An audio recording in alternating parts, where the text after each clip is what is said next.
Hello mga kapanaginip, ako si Ate Race, ang inyong kaibigan na nagbibigay ng payo, pag-unawa at kahulugan sa mundo ng panaginip.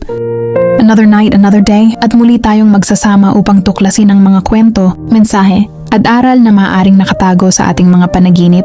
Tara, samahan ninyo ako sa video na ito. Madalas natin itong tanungin, ano kaya ang naramdaman ng mahal ko bago siya pumanaw? Nasaktan ba siya?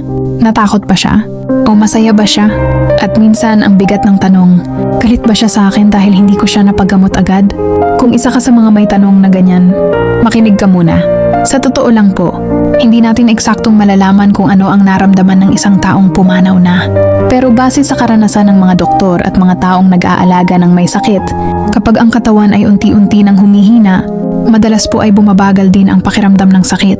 May mga pagkakataon na ang isang tao ay tila pagod na, hindi lang sa katawan kundi pati sa isip. Kaya ang nararamdaman nila minsan ay parang katahimikan. Hindi ito palaging takot, hindi rin palaging sakit. May mga taong sa huling sandali ay tila unti-unting pumapayapa ang loob. At tungkol naman sa tanong na, galit ba siya dahil hindi siya napagamot agad? Gusto ko pong sabihin sa inyo ng dahan-dahan at may pag-unawa, ang isang taong nagmahal sa inyo, hindi po iyon ang iniisip sa huling sandali niya. Hindi po galit ang nangingibabaw, kundi ang koneksyon, ang alaala at ang pagmamahal. Ang sakit ng pagkawala ay mas nararamdaman ng naiwan kaysa sa taong unti-unting nagpapahinga na. Kung ikaw ay naiwan at may mga tanong sa puso mo, sana nagawa ko pa ito. Sana naagapan ko.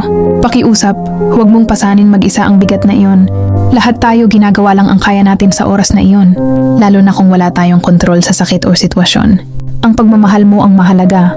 Hindi perpekto ang panahon, pero totoo ang pinakita mong pag-aalaga. Sa Biblia sinasabi sa Ecclesiastes 3:1 na may panahon sa lahat ng bagay at may oras ng pagkapanganak at may oras ng pagpanaw. Ibig sabihin may mga bagay na hindi natin kontrolado, pero ang Diyos ang nakakaalam ng buong kwento. Kaya kung ikaw ay nagdadalamhati ngayon, tandaan mo ito, hindi ka masamang tao. Hindi ka kulang na asawa, anak o kaibigan. Ang mahal mo ay hindi nag-iwan ng galit, kundi ng alaala na habang buhay mong dadalhin. Dahan-dahan lang sa paghilom. Isang araw, magiging mas magaan din ang dibdib mo. Kung kailangan mo ng kausap, andito lang ako. Maraming salamat sa inyong panunood. Kung nakatulong o nakapagbigay liwanag sa inyo ang video na ito, huwag kalimutang mag-like, follow at share. Ako si Ate Race, laging handang makinig at magbahagi ng payo at kahulugan sa mundo ng panaginip.